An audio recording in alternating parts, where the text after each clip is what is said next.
Hello friends, नमस्ते विद्यार्थी मित्रांनो. आज आपण बुद्धिमत्ता या विषयामधील आकृत्यांमधील समान संबंध शोधणे हा घटक पाहणार आहोत.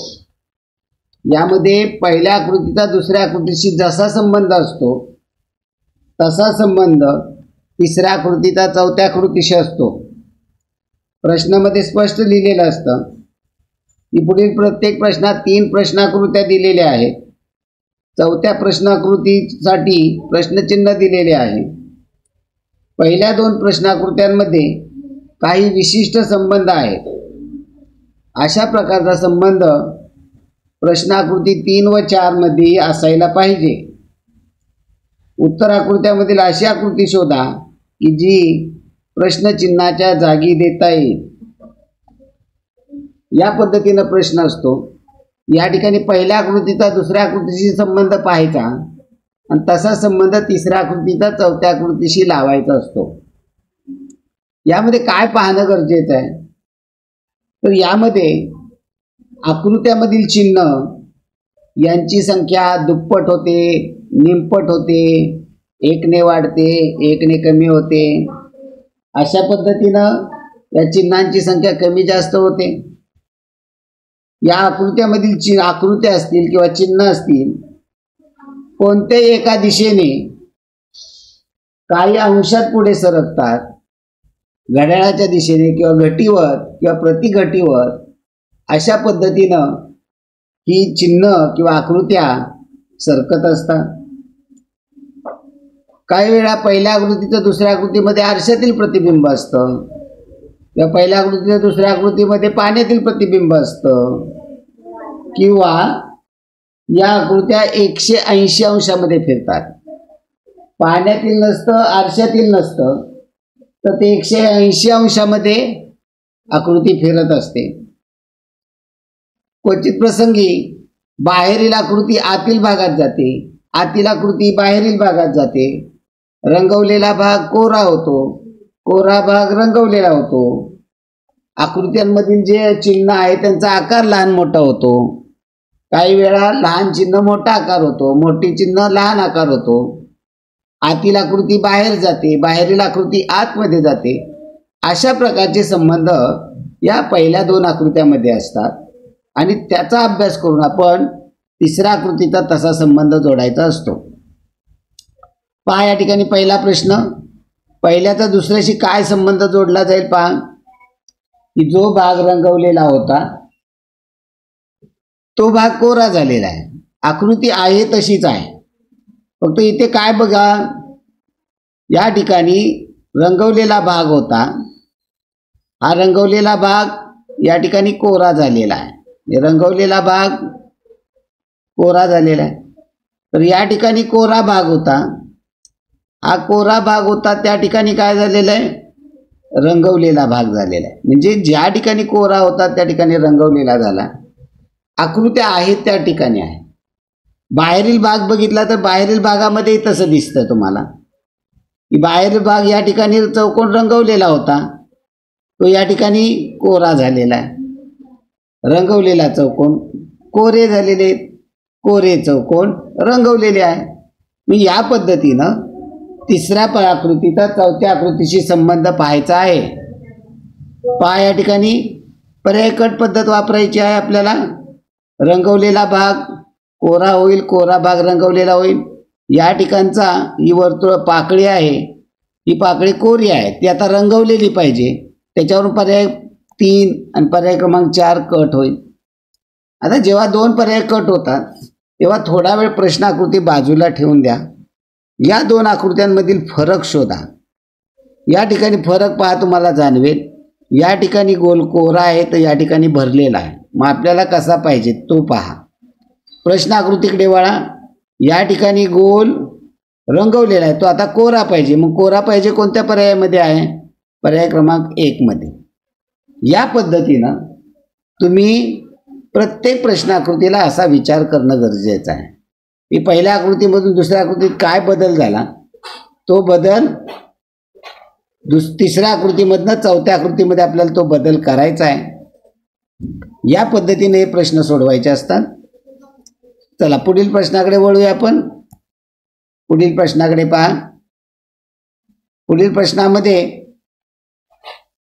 ही आकृती 1:2 मध्ये काय संबंध आहे? 1:2 मध्ये आरशातील नाहीये, पाण्यातील आहे का पहा. तर याचं पाण्यातला संबंध आहे, पाण्यातलं प्रतिबिंब आहे. ही आकृती जर आपण पाण्यामध्ये काढली तर ती या पद्धतीनं या ठिकाणी येणार आहे. हा टिंब याच बाजूला राहणार आहे, तर हा टिंब या ठिकाणी येणार आहे. म्हणजे या ठिकाणी बरोबर दिलेला आहे ही कोणता पहिल्याचं दुसऱ्याशी पाण्यातलं प्रतिबिंब आहे. आता 180 अंशात जर फिरवली असती तर 180 अंशामध्ये फिरवली असती तर हा बाणाचा टिंब या ठिकाणी आला असता. या ठिकाणी हा जो टिंब आहे तो या ठिकाणी आला असता, हा जो टिंब आहे तो या ठिकाणी आला असता. म्हणजे 180 अंशामध्ये फिरवलेली नाही, तर हे पाण्यातील प्रतिबिंब आहे. म्हणजे 180 अंशात फिरवली का पाण्यात आहे हेही बारकाईनं समजून घेणं गरजेचं आहे. आता या ठिकाणी पहा, पाण्यातलं प्रतिबिंब म्हणलं तर कोणता येईल पर्याय? याचं पाण्यातलं प्रतिबिंब आपण जर काढलं तर हा बाण असाच येणार आहे. आता हा टिपका जो खाली आहे तो वरती येणार आहे. मग याच्यावरून पर्याय कट करा. आय आहे तो तसाच राहणार आहे, आय पाण्यामध्ये तसाच असतो. आता या ठिकाणी जो टिंब आहे तो या ठिकाणी असायला पाहिजे. या पद्धतीनं पर्यायामध्ये पहा आहे का कोणत्या आकृतीमध्ये. या पद्धतीनं पर्यायामध्ये 4 नंबरच्या पाहिलं तर टिंब वरचा इथे खाली जाणार आहे. म्हणजे या ठिकाणी पर्याय क्रमांक 4 मध्ये येतोय उत्तर. पहा या ठिकाणी माझं थोडंसं ही वरचा टिंब तो वरती दाखवलंय, वरती टिंब येणार नाहीये. हा खोडून टाकतो मी टिंब. पहा तर हा टिंब वरचा जो टिंब आहे तो खाली जाणार आहे, हा खालचा टिंब आहे तो वरती येणार आहे. त्यामुळे उत्तर पर्याय क्रमांक 4 येणार आहे. म्हणजे या पद्धतीनं खूप बारकाईनं विचार करावा लागतो, तेव्हा या गोष्टी आपल्याला समजतात. सहजासहजी असं नाही, प्रत्येक आकृतीमध्ये विचार करावा लागतो, प्रत्येक आकृतीचा संबंध पाहावा लागतो. काही अगदी सोपेही प्रश्न असतात, काही आत्ताच्या प्रश्नासारखे अवघड प्रश्नही असतात. चला पुढील प्रश्नाचं उत्तर सांगा मला. पुढील प्रश्नामध्ये त्रिकोण आहे, तो पुढल्या आकृतीमध्ये काय बदल झाला पहा. हा त्रिकोण, चौकोन, आतील अधिकची चिन्ह याच्यामध्ये काय बदल होतो पहा. ही चिन्ह कुठे आहे तेही पहा. एका गोष्टीवरती लक्ष केंद्रित करा. आपण जी सवय लावलेली आहे ती सवय बदलायची नाहीये. पहा गोलाकडे लक्ष केंद्रित करा. पहा हा गोल बाहेर होता, हा गोल बाहेर होता. बाहेर असणारा गोल घड्याळाच्या विरुद्ध दिशेने गेला आणि आतमध्ये गेलेला आहे. तर बाहेर असणारा अधिकचं चिन्ह पहा आतमध्ये होतं, घड्याळाच्या विरुद्ध दिशेने गेलं, बाहेर गेलेलं आहे. जे चिन्ह घड्याळाच्या विरुद्ध दिशेने फिरतायत आणि आत असणारी चिन्ह बाहेर जात आहेत. तसाच बघा बरं चौकोन, हा देखील बाहेर होता, हा चौकोन बाहेर असणारा चौकोन घड्याळाच्या दिशेने गेलेला, घड्याळाच्या विरुद्ध दिशेने गेलाय, बाहेर असणारा आतमध्ये गेलेला आहे. म्हणजे आतील चिन्ह आकृतीमधली चिन्ह घड्याळाच्या विरुद्ध दिशेने फिरतायत आणि बाहेर असणारी चिन्ह आत जात आहेत, आत असणारी चिन्ह बाहेर जात आहेत. आपण एका एका चिन्हावर लक्ष देऊया. वर्तुळ आहे पहा, आतमध्ये आहे, घड्याळाच्या विरुद्ध दिशेने जाईल आणि कुठे आतमध्ये आहे ते बाहेर येणार आहे. म्हणजे या ठिकाणी वर्तुळ पाहिजे. याच्यानुसार पहिला पर्याय कट होईल, दुसरा पर्याय कट होईल. 3 आणि 4 मध्ये बरोबर आहे. आता 2 पर्याय राहिले तेव्हा काय पाहायचं. प्रश्नाकृती बाजूला ठेवा, फरक शोधा 3 आणि 4 मध्ये. अधिकचं चिन्ह 3 मध्ये बाहेर आहे, 4 मध्ये आतमध्ये आहे. गुणिलेचं चिन्ह दोन्हीकडे बाहेर आहे. म्हणजे गुणिलेच्या चिन्हाकडे बघायची काही गरज नाही आहे. ओके. आणि वजाचं चिन्ह 4 मध्ये पहा, वजाचं चिन्ह दिलेलं आहे, त्यामुळे वजाचं चिन्ह काय प्रश्न आकृतीमध्ये नाही आहे, तिथं वेगळीच आली आहे आकृती, त्यामुळे तोही पर्याय कट होईल.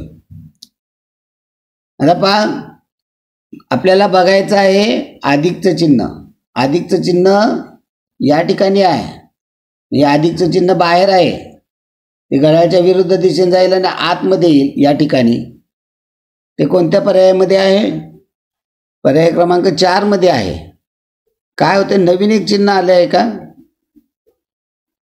पहा बरं, इथं पाहू आपण जरा, थोडासा गफलत होते आपल्याला. इथं अधिकचं चिन्ह दिसतंय आतमध्ये, वजाचं चिन्ह दिसतं आहे या ठिकाणी. प्रश्नाकृतीमध्ये आपण पाहू, इथे नवीन चिन्ह कोणतं येतंय का? जरा मी हे पुसतो. पहा बरं, प्रश्नाकृतीमध्ये वर्तुळ आहे, पहिल्या दुसऱ्यामध्ये वर्तुळाचं वर्तुळ झालं, चौकोनचं चौकोन, अधिकचं अधिक. म्हणजे या ठिकाणी काय होतं, याच्यात 4 चिन्ह आहेत. पहा, वर्तुळ आपण पाहतो, आपण पुन्हा पहा, घड्याळाच्या विरुद्ध दिशेने चिन्ह पाहताय, तो हा वर्तुळ बाहेर या ठिकाणी येईल. हे गुणिलेचं चिन्ह आतमध्ये आहे, ते बाहेर या ठिकाणी येईल. अधिकचे चिन्ह बाहेर आहे, ते आतमध्ये या ठिकाणी येईल. याच्यानुसार पाहिलं तर पर्याय क्रमांक 4 येतोय. ही बाहेरची रेषा, म्हणजे या ठिकाणी वजाचं चिन्ह आहे, ही बाहेरची रेषा नाही आहे, ही आपल्याला ती रेषा जोडल्यागत दिसते. पहा, मी पुसतो, इथं दाखवतो.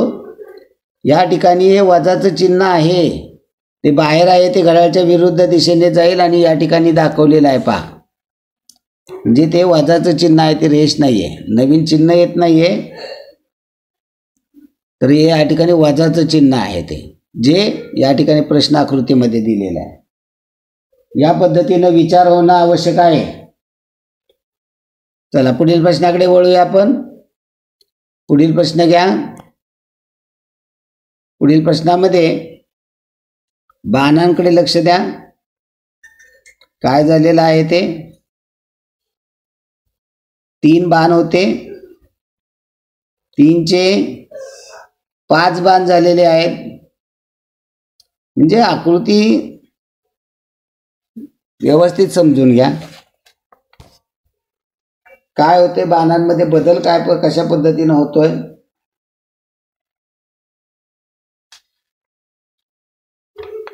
हे समजून घ्या आपल्याला. या ठिकाणी 3च बाण आहे, ती जरा पेन्सिलचं ते दिसत आहे तसं नाहीये. या ठिकाणी 3 बाण आहेत, त्याचे आहे तसे बाण आपण ते दाखवूया इथं. म्हणजे बदल काय झालाय, तर हे नवीन 2 बाण आलेले आहेत.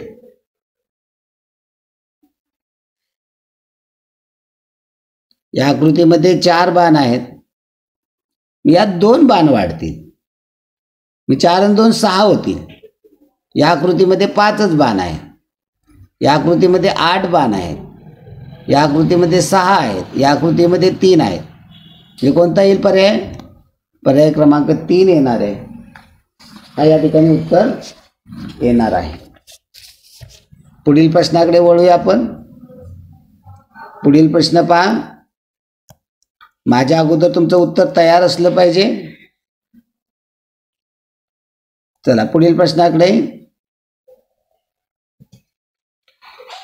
पहा. या ठिकाणी काय झालेलं आहे, ही आकृती पहिल्यामधनं दुसऱ्यामध्ये काय झालेलं आहे, घड्याळाच्या दिशेने फिरली म्हणता येईल आपल्याला. घड्याळाच्या दिशेने 90 अंशामध्ये फिरली. ही आकृती जर घड्याळाच्या दिशेने 90 अंशात फिरवली तर या ठिकाणी येणारे रंगवलेला भाग वरचा असेल आणि रेषा असणारा भाग खाली असेल. पहा बरं कोणता आहे, पर्याय क्रमांक 4 मध्ये आहे. किती अंशामध्ये फिरलेलं आहे ते पहा. ही 90 अंशामध्ये ही जी रेषा आहे, लक्षात येत नसेल तर या रेषेवरून समजून घ्या. ही रेषा या ठिकाणी आहे, ती या ठिकाणी गेली, मी 90 अंशात फिरलेले, हे समजून घ्या. चला पुढील प्रश्नाकडे. पुढील प्रश्न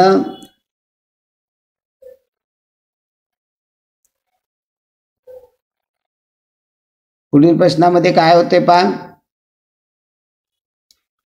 या ठिकाणी त्रिकोण आहे, या त्रिकोणाला अजून एक त्रिकोण जोडला तर आकृती होईल. आडव्या रेषा होत्या त्या संपूर्ण याच्यामध्ये उभ्या रेषा झाल्या, अधिकची चिन्ह होती त्या ठिकाणी वर्तुळ झालेले, मी चिन्ह बदलत आहे. मग त्या पद्धतीने आपण विचार करूया. तर या ठिकाणी या पद्धतीची आकृती जोडली जाईल, या पद्धतीने होईल. उभ्या रेषा होत्या त्या आडव्या रेषा होतील, या ठिकाणी अधिकची चिन्ह आहे तिथं गोल होईल. मग पहा बरं कोणत्या पर्यायामध्ये आहे. आता ही मधली उभी रेष दिसते का, आडव्या रेषा उभ्या झाल्या, आता उभ्या रेषात आडव्या होणार आहेत, मध्ये काय रेष वगैरे असणार नाहीये, त्यामुळे उत्तर पर्याय क्रमांक 4 येईल. एक काय येणार नाही, एक मध्ये अधिकची चिन्ह जशी आहे तशी आहे. आपल्याला इथं प्रश्नाकृतीमध्ये अधिकच्या तिथं गोल झाले होते, त्यामुळे अधिकच्या ठिकाणी गोल होणं अपेक्षित आहे. 2 का चालणार नाही, तर यातल्या तिरक्या रेषा आहेत, तिरक्या रेषा उभ्या आहेत त्या आडव्या व्हायला पाहिजे होत्या. आता या ठिकाणी आडव्या झाल्या पण आकृतीच उलटी झालेली आहे, मी जशी आहे तशी जोडलेली आहे, हे समजून घेणं गरजेचं आहे. चला पुढील प्रश्नाकडे वळूया आपण. पुढील प्रश्न समजून घ्या, माझ्या अगोदर तुमचं उत्तर तयार ठेवा. पहा पहिल्या आकृतीमध्ये हे जे फूल आहे या फुलाला पाकळ्या किती आहेत, 5 पाकळ्या आहेत. मध्यभागी गोल आहे, त्याच्या भोवतीने 5 पाकळ्या आहेत. काय झालं पहिल्यातनं दुसऱ्यामध्ये, आकृती छोटी झालेली आहे. जो मोठी फुलाची आकृती होती ती लहान झालेली आहे. याच्या पाकळ्या वगैरे कमी झालेत का, काही कमी झाल्या नाही. दुसरा काय बदल झाला का त्यात, दुसरा काही बदल झालेला नाही. आता आपण तसाच प्रश्नाकृतीमध्ये पाहूया. प्रश्नाकृतीमध्ये जे प्रकारचं फूल आहे त्या पद्धतीचंच फूल पाहिजे आणि त्याचा आकार लहान झालेला पाहिजे. मग तो कोणत्या पर्यायामध्ये येईल, तर तो पर्याय क्रमांक 4 मध्ये आहे. त्यामुळे उत्तर पर्याय क्रमांक 4 येणार आहे. चला पुढील प्रश्नाकडे वळूया आपण. पुढील प्रश्न हा तुमच्या समोर आलेला आहे, पटपट सोडवा. माझ्या अगोदर तुमचं उत्तर पूर्ण पाहिजे. काय झालेलं आहे पहा, बाहेर त्रिकोण आहे, हा त्रिकोण आतमध्ये गेलेला आहे आणि आतला रंगवलेला जो भाग आहे, रंगवलेला जो चौकोन आहे हा चौकोन बाहेर आलेला आहे. म्हणजे आतील आकृती बाहेर, बाहेरील आकृती आत. मग या ठिकाणी काय होईल, बाहेरचा त्रिकोण आहे तो आतमध्ये जाणार आहे आणि आतील चौकोन आहे तो बाहेर जाणार आहे. जसंच्या तसा राहणार आहे. कोणती आकृती पहा, भरलेला चौकोन होता तो पोकळ झालेला आहे. याच्यामध्ये बदल होताना रंगवलेला भाग कोरा झालेला आहे, नवीन कोणताही रंगवलेला भाग झालेला नाही. मग पर्याय 1, 3, 4 मध्ये रंगवलेले दिलेले आहेत, रंगवलेले आपल्याला नको आहेत. जर या ठिकाणी प्रश्नाकृतीमध्ये आतला चौकोनला आतला त्रिकोण रंगवलेला दिला असता तर मग आपल्याला म्हणलं आलं असतं की आतला रंगवलेला भाग तसाच राहतोय, आत बाहेर होतात पण रंगवलेला भाग जसा आहे तसा राहतोय. तो तसं होत नाहीये. बाहेरचा त्रिकोण आत जाईल आणि आतला चौकोन बाहेर जाईल. हे उत्तर पर्याय क्रमांक 2 मध्ये आहे. चला पुढील प्रश्नाकडे वळूया आपण. पुढील प्रश्न घ्या. आता या प्रश्नाला वेगवेगळ्या पद्धतीने विचार करता येईल तुम्हाला. आता या ठिकाणी जर आपण पहिल्याचा तिसऱ्याशी संबंध जोडला तर 14ला 7 झालेला आहे, म्हणजे 18ला किती होईल, 9 होणार आहे. एवढा साधा संबंध. 14 आणि 4 18, मग 7 आणि 4 11 पर्यायामध्ये दिलेलं नाही आहे. म्हणजे 14 अधिक 4 18, मग 7 अधिक 4 11 आहे का पर्यायामध्ये? नाही आहे. तर 14च्या निम्मे 7, 18च्या निम्मे 9 पर्यायामध्ये दिलेले आहेत. या अंकांची बेरीज वगैरे असा काही संबंध पाहता येत नाही आहे. चला पुढील प्रश्नाकडे वळूया आपण. पुढील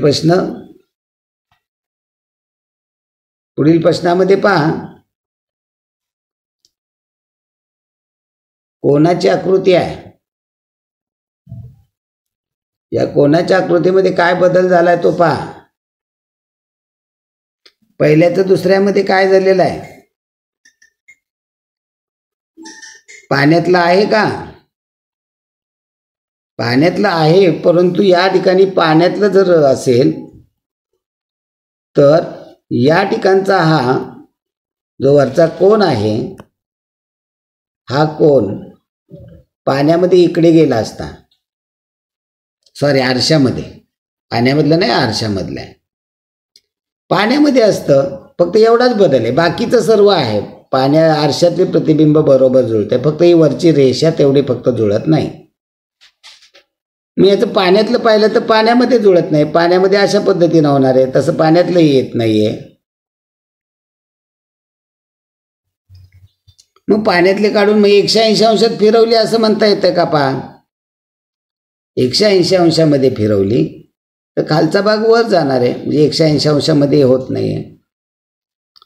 मग याचं पाण्यातलं केलं आणि पाण्यातलं पुन्हा 180 अंशात फिरवलं तर आकृती जमते. मग या ठिकाणी या वरच्या रेषेचा विचार न करता बाकीचं आपण त्याचं पाण्यातल्या आरशातील केलं तर चालेल.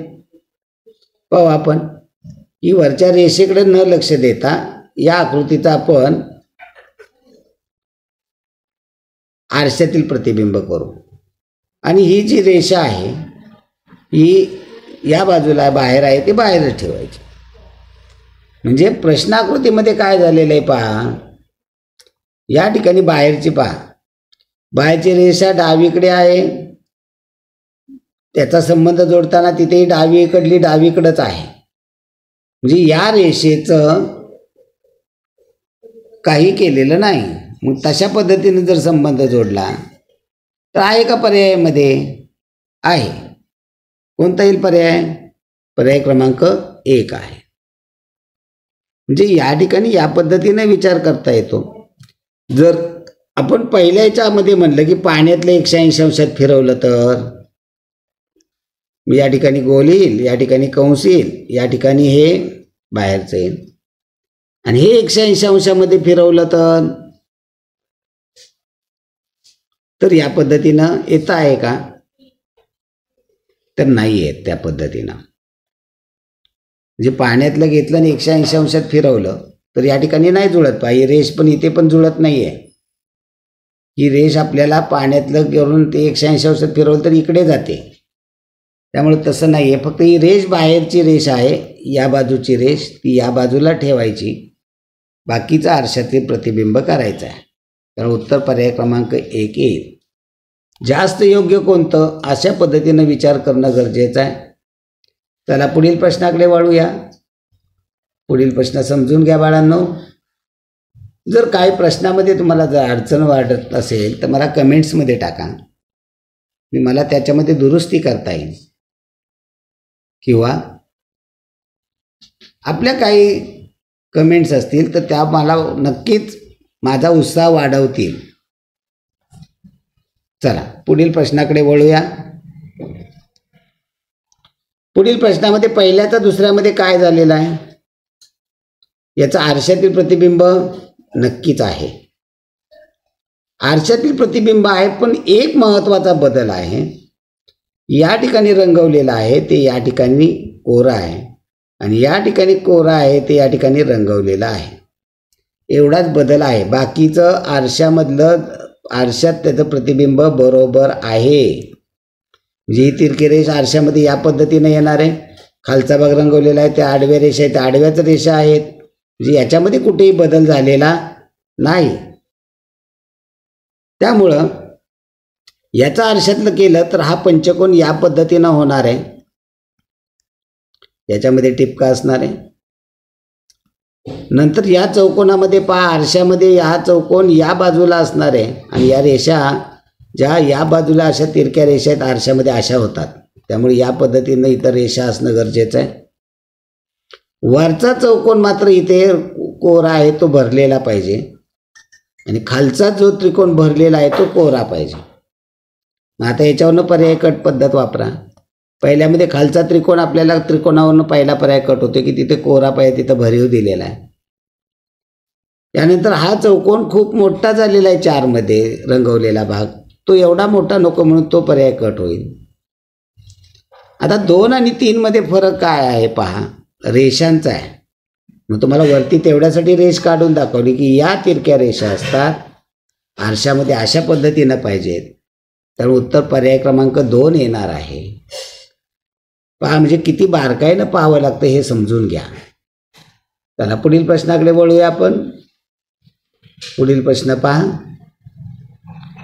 पुढील प्रश्नामध्ये पहिल्याचं दुसऱ्यामध्ये काय दिलेलं आहे हे समजून घ्या. ही जर आकृती आपल्याला या पद्धतीनं जुळवायची असेल तर त्या आकृतीचे आपण पहिल्यांदा 2 भाग करूया. आता या आकृतीचे 2 भाग अशा पद्धतीनं मी केले तर कोणत्या बाजूचा हा भाग येईल? हा भाग येणार आहे, ती जर मी आकृती उभी केली तर ती या ठिकाणी अशा पद्धतीने होईल. ही आकृती मी जर घड्याळाच्या विरुद्ध दिशेने उभी केली आहे, ही आकृती मी या ठिकाणी जुळते आणि मग त्याचं आरशातलं प्रतिबिंब इकडे जोडलं आणि या पद्धतीने आकृती तयार केली. त्याचा वरचा भाग रंगवलेला आहे. मग तशी मी जर ही आकृती उभी केली, कुठं कशी उभी करायची? घड्याळाच्या विरुद्ध दिशेने. या ठिकाणी अशी मी आकृती उभी केली, त्याला याचंच आरशातलं प्रतिबिंब हे असं जुळवलं आणि निम्मा भाग कुठला वरचा भाग रंगवलेला दाखवला, तर कोणता पर्याय येईल पहा बरं. कोणता पर्याय येईल? पर्याय क्रमांक 4 येणार आहे. हा 2017 साली परीक्षेला विचारलेला होता. या ठिकाणी उभा रंगवलेला म्हणून हा चालणार नाही. या ठिकाणी निम्मा भाग रंगवलेला असायला पाहिजे होता म्हणून हा चालणार नाही. या ठिकाणी वरचा भाग रंगवलेला पाहिजे म्हणून हा चालणार नाही. उत्तर पर्याय क्रमांक 4 येणार आहे. पहा, लक्षात येत आहेत का गोष्टी? साध्या साध्या सोप्या सोप्या भाषेमध्ये आपल्याला हे समजून घ्यायचं आहे. आपल्याला हे जर एखादी गोष्ट समजली नाही तर पुन्हा आपण तो व्हिडिओ रिवाइज करू शकतो, मागे सरून पण पाहू शकतो. चला पुढील 6व्या प्रश्नाकडे वळूया आपण. 6व्या प्रश्नामध्ये पहिल्याचा दुसऱ्यामध्ये काय बदल झाला? हा गोल आहे, हा जो गोल आहे या गोलाचं इकडे गेला म्हणजे तो कोणता गेला? आरशातलं प्रतिबिंब.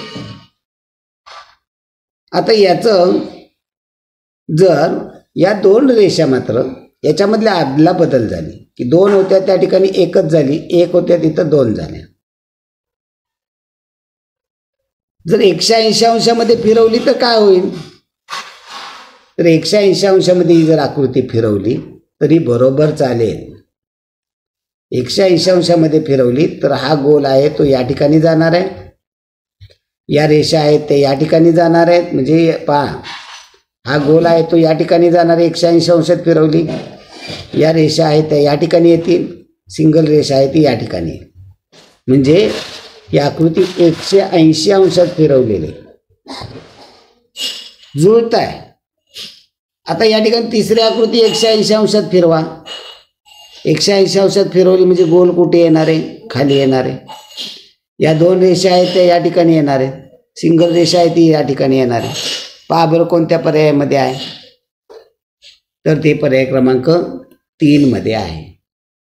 आता केवळ एका गोष्टीकडे पाहून चालत नाही, एका गोष्टीवरनं पर्याय कट पद्धत, कारण याच्यामध्ये बदल एकापेक्षा जास्त बदल आहेत. त्यामुळे प्रत्येक बदल आपल्याला पाहावा लागतोय आणि तो बदल कशा पद्धतीनं होतोय हेही समजून घ्यावं लागतंय. चला पुढील प्रश्नाकडे वळूया आपण. पुढील प्रश्न पहा.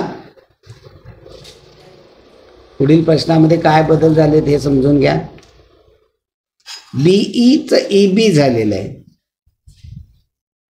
बीईचं ईबी झालेलं आहे. जर आपण याचं जागेवरती जर आपण आरशातील प्रतिबिंब जर याचं काढायचा विचार केला तर या बीईचं या पद्धतीनं आपल्याला आरशातील प्रतिबिंब होणार आहे हे समजून घ्या.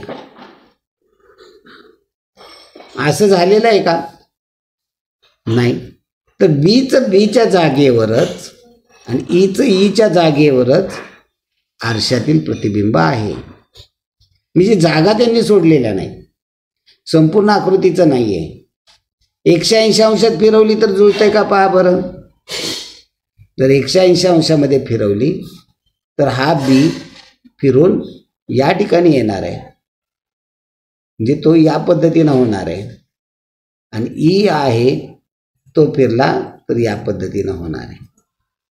म्हणजे आरशातील प्रतिबिंबच आहे, कारण या आकृत्या बदलत नाही आहेत. बीचाही आकार बदलत नाही, ईचाही आकार बदलत नाही. 180 अंशात आपण ती फिरवलेली. म्हणजे या ठिकाणी देखील के आणि क्यूचं आरशातील येणार आहे, पण केचं केच्या जागेवरच येणार आहे. आता ही रेष पहा, वरती गेलेली रेष आणि मग या ठिकाणी अशी जोडलेली, म्हणजे तो जोड पहा. या जोडावरनं पाहिलं तर केच्या याच्यावरनं पहिला पर्याय आणि तिसरा पर्याय कट होईल. उत्तर 2 आणि 4 मध्ये. आता क्यूचं पहा बरं, क्यूचं आरशातील प्रतिबिंब या पद्धतीने येणार आहे, खरं, म्हणजे उत्तर पर्याय क्रमांक 4 येणार आहे. म्हणजे या पद्धतीनं आपल्याला एक एक एक एक समजून घ्यावं लागतंय. थोडासा काठिण्य पातळी असणारा हा प्रश्न आहे, पण समजून घेतलं, आपल्याला विचाराला जर एक दिशा दिली, विचार करण्याची पद्धत बदलली तर अगदी सोपं आहे. आता या ठिकाणी त्रिकोण आहे पहा. या त्रिकोणच्या 3 रेषा, 3 रेषापासून हा त्रिकोण बनतो. या 3 रेषा वेगवेगळ्या करून दिलेल्या आहेत. बस जशी जोडली तशाच दिलीत का? तर नाही आहे. तर जशा तशा दिल्या असत्या, ही अशी दिली असती, ही अशी दिली असती, ही अशी दिली असती, किंवा थोड्या फक्त विभक्त करून ठेवलेत, तर तसं नाही आहे. या 3 रेषा वेगवेगळ्या आहेत, स्वतंत्र आहेत, कुठेही चिकटवलेल्या नाही आहेत. त्यामुळे उत्तर पर्याय क्रमांक 2 येणार आहे. एक का चालणार नाही? तर या ठिकाणी या 2 रेषा एकमेकाला जोडलेल्या आहेत. या ठिकाणी तर 4 रेषा आहेत, त्यामुळे हा चालणार नाही. या ठिकाणी या 2 रेषा जोडलेल्या आहेत म्हणून चालणार नाही. तर उत्तर पर्याय क्रमांक 2 येणार आहे. पहा, प्रत्येक गोष्ट व्यवस्थित आपल्याला समजणं गरजेचं आहे. आता चला पुढील प्रश्नाकडे वळूया. पुढील प्रश्न पहा. पुढील प्रश्नामध्ये पहा, पहिल्या आकृतीमध्ये 3 चित्र रंगवलेले आहेत, दुसऱ्या आकृतीमध्ये एक रंगवलेलं नाही. यात बदल काय झालेला आहे? हा चौकोन जो आहे, चौकोन या ठिकाणी तो रंगवलेला होता, तो रंगवलेलाच राहिलेला आहे. या चौकोनाची जागा काही चेंज झालेली नाही. चेंज कुठं झालेला आहे? बदल या ठिकाणी झालेला या दोघांमध्ये. की त्रिकोणाच्या जागी वर्तुळ गेलं, वर्तुळाच्या जागी त्रिकोण गेला. या दोघांनी जागा बदललेल्या. या ठिकाणी आपल्याला यांची जागा बदलली पाहिजे. वरती हा त्रिकोण जाणार आहे आणि हा गोल वरती गेला तेव्हा रिकामा झाला, मग त्याचाच हा त्रिकोण वर गेलेला रिकामा होईल. या ठिकाणी चौकोन येणारा भरलेला असेल, या ठिकाणचा गोल आहे तसाच भरलेला, त्यामध्ये काही बदल होणार नाही. मग हा कोणत्या पर्यायामध्ये पहा बरं? पर्याय क्रमांक 4 मध्ये आहे. म्हणजे या पद्धतीनं आपल्याला विचार करायला लागतो. ओके, धन्यवाद मित्रांनो. भेटू पुढील भागामध्ये पुढील व्हिडिओ घेऊन. धन्यवाद.